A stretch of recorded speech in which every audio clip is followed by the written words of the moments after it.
Bon, là on est en train d'arriver au muséum. On a speedé toute la matinée. Du coup, on est voilà 5 minutes avant, juste et que ça commence. Donc là, on doit marcher vite. Mais voilà, il fait chaud déjà. Pour arriver à l'heure au musée. Voilà, on marche, on transpire. Ouais.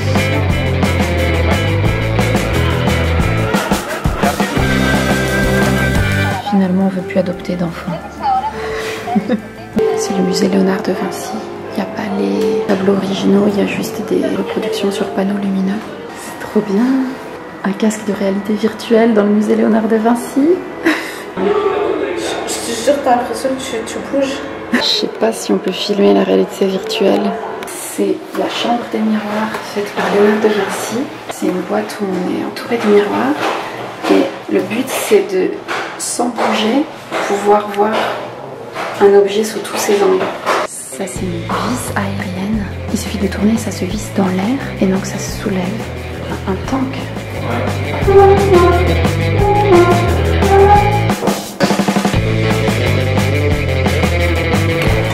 Un bon petit jus de fruits pressé. Je viens de recevoir un SMS qui me dit que la voiture est chargée de la part de la borne, quoi. C'est bizarre, c'est la première fois qu'on reçoit ça, mais tant mieux, c'est pratique. Il y a des plaques recouvertes de chewing-gum sur tout le pont et on voit des gens passer tout naturellement en rajouter. C'est dégueulasse. Ouais, c'est qui a commencé et qui a continué. C'est vrai que si on voulait se garer vraiment sur l'île de Venise, il y a un parking qui est cher, c'est 30 € la journée, mais ça c'est pareil pour tous les véhicules.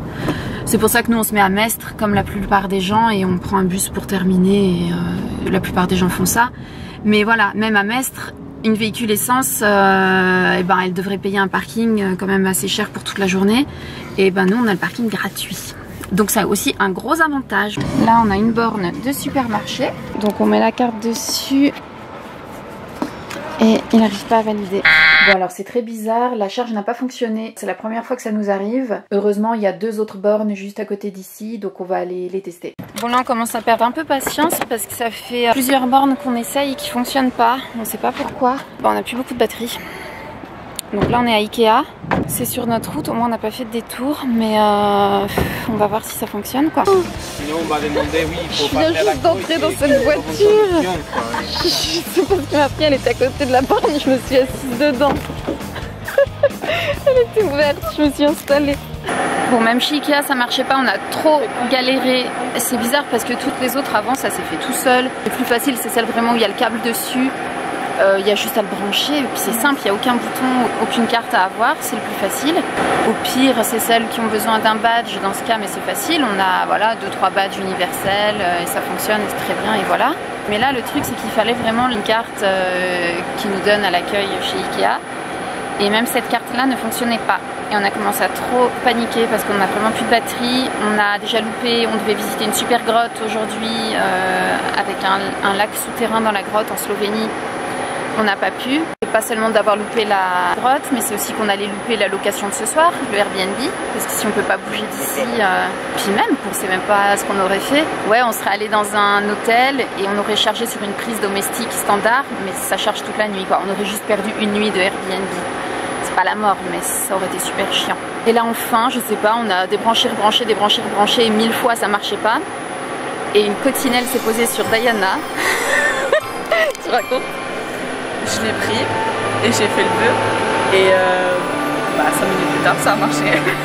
Tu l'avais essayé depuis... Donc la légende est vraie. Ouais, c'est avec une petite. Notre sauveuse. Merci, merci. On va t'aduler comme une déesse jusqu'à la fin de tes jours. C'est vrai?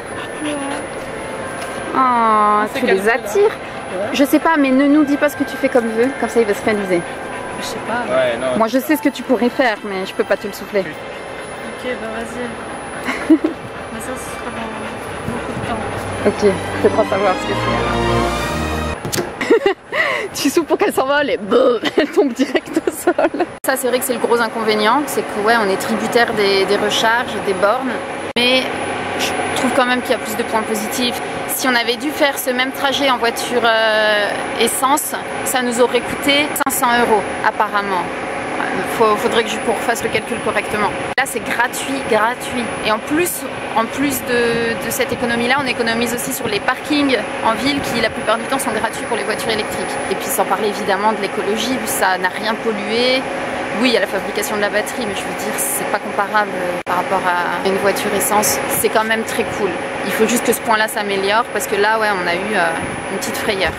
Bon voilà, la voiture charge, on reprend un peu nos forces. Voilà, Ikea. Petite connerie chez Ikea. Diana est partie faire du shopping toute seule. Voilà, on les laisse un peu passer vacances tranquille. Parce que là, on a les coups de stress là. Tout le monde doit se détendre un peu. Reprendre la morale.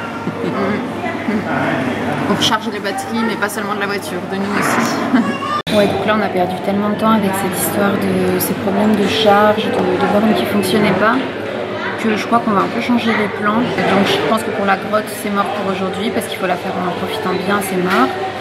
Donc en fait on devait faire un peu, on est donc en Italie, en gros on devait faire un petit détour par la Slovénie pour visiter la Slovénie et cette fameuse grotte, et puis aussi une tyrolienne, du kayak, enfin il y avait un centre avec plein de choses à faire, vraiment dans la forêt, dans la nature, ça avait l'air super beau, et on faisait un détour pour ça, pour aller à cet endroit-là et découvrir la Slovénie.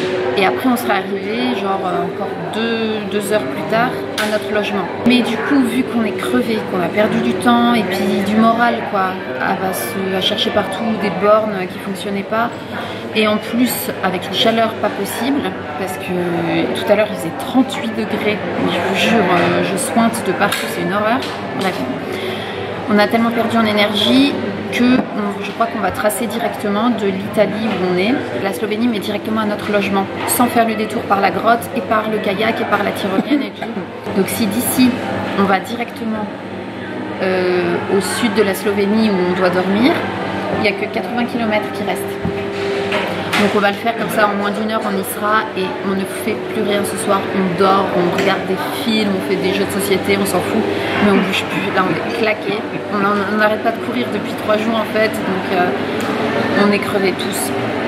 Allez, c'est tout bon, la voiture a rechargé, elle affiche 147 kg, mais comme je vous ai dit dans la première vidéo, c'est une estimation, en vrai c'est plutôt 200. Et on est parti, direction Slovénie.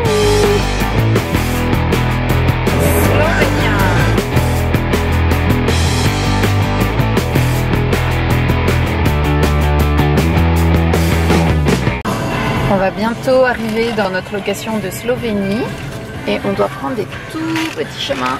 Déjà ça fait un moment qu'on traverse que des grandes routes de campagne et des minuscules villages où il n'y a rien, il n'y a même pas une épicerie où acheter quelque chose.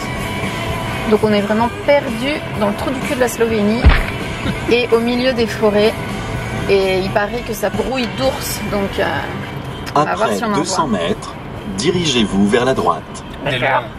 Comment on fait dans ce genre de cas? Vous avez atteint... Où va-t-on? Ah là on va vraiment être coupé du monde. Donc on vient d'arriver à notre hutte, parce qu'en fait ils s'appellent ça une hutte, c'est une petite cabane en pierre. Alors déjà le jardin est super beau, c'est bucolique, c'est super sauvage.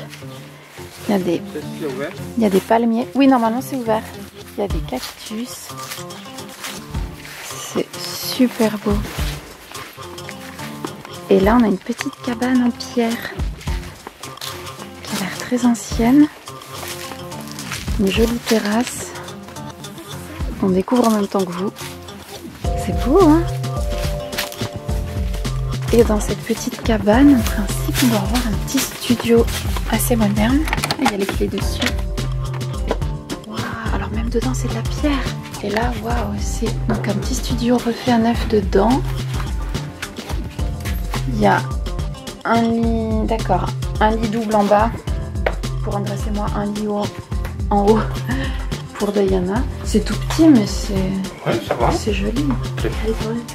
On va être un peu à l'étroit, mais le cadre est sympa. C'est vraiment authentique. Une petite fenêtre. Ouais. On va être à l'étroit, mais c'est chou. Ah, puis on peut sortir une table qui se déplie ici. D'accord. Oh oui, il trie en plus. Ça me plaît. Ça a beaucoup de charme. Oh, il n'y a vraiment rien autour. Je sens qu'on va être au calme ici, se relaxer. une douche dehors. Bon, les autres jours, on a toujours une chambre chacun, hein, évidemment. Mais là, c'est sûr qu'on est un peu plus serré puisqu'on est tous dans la même pièce. C'est comme un petit studio, en fait. Mais c'était voilà, c'était pour le fun de dormir dans une cabane en pierre. C'est vrai que c'est assez insolite. Puis c'est vraiment perdu dans la nature. Le petit chargement. Tout simplement avec une rallonge dans le logement où on est, dans la petite cabane en pierre. Comme ça, une fois de plus, c'est gratuit, tout simplement sur une prise domestique, une prise normale de maison. C'est très pratique, voilà. Pourquoi tu pleures, toi? Qu'est-ce qui se passe? Assis. C'est bien. Tu tournes. Ouais, c'est bien. Assis. Couché. C'est bien. Ça a été trop long.